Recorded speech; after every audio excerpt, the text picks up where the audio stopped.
शंकर जी कहते हैं कि जीवन में शंकर जी ने अपने माथे पर गंगा रखी, मतलब शंकर जी का दिमाग कैसा है?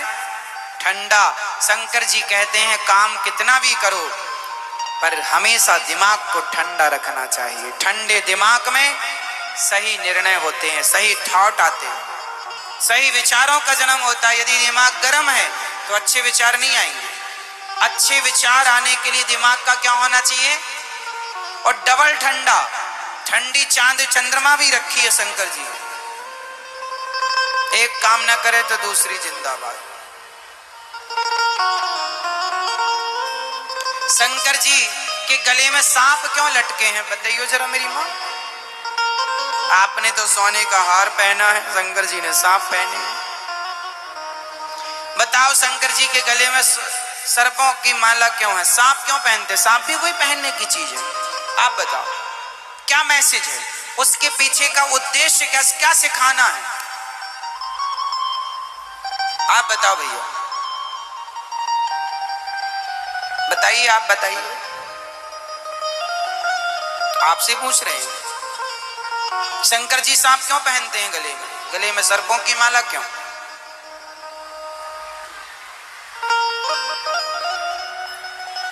क्यों? इसलिए कि सांप है काल। सांप दिख जाए मतलब काल दिख गया, मृत्यु का स्वरूप है सांप। डस ले तो मर ही जाए आदमी। तो सांप है मृत्यु का देव, मृत्यु का स्वरूप। शंकर जी कहते हैं हम तो काल को अपने गले में लटकाए हैं, इसलिए हम हैं कालों के काल, महाकाल। और ये काल को, सांप को गले में शंकर जी क्यों?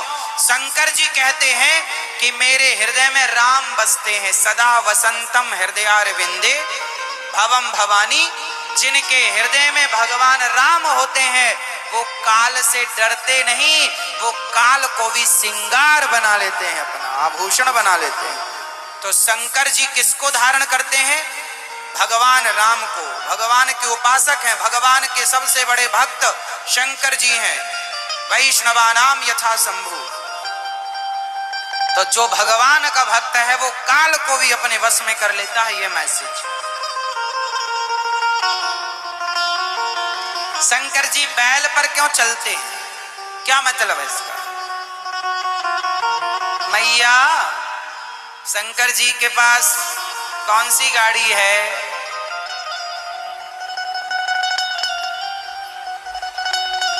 क्या है शंकर जी के वाहन?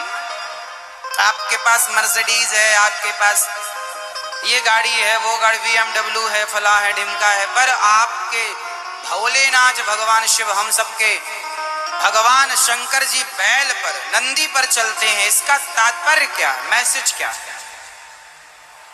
नंदी है धर्म का स्वरूप। शंकर जी किस पर चढ़ते हैं? नंदी मतलब धर्म। और धर्म के पांव कितने होते हैं?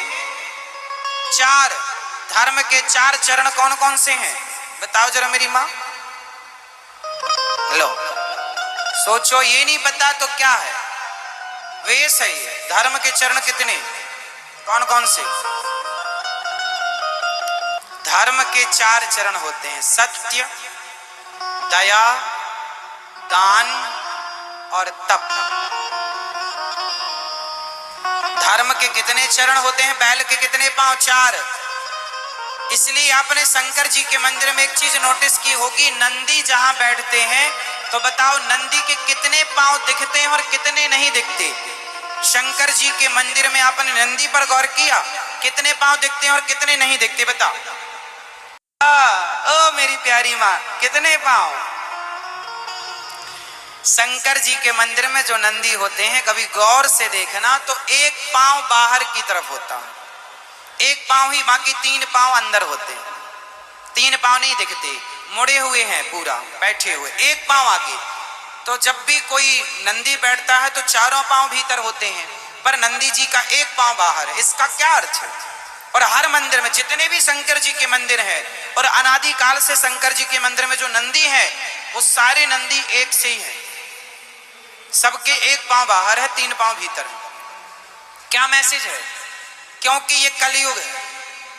कलयुग में धर्म, शंकर जी बैल पर नहीं, शंकर जी धर्म पर सवार होते हैं और धर्म के 4 चरण हैं। सत्य, सत्य जो कि कलयुग में सत्य समाप्त हो चुका है। सत्य बोलने वाले नहीं बचे ना, नहीं मतलब 1% होंगे सिर्फ।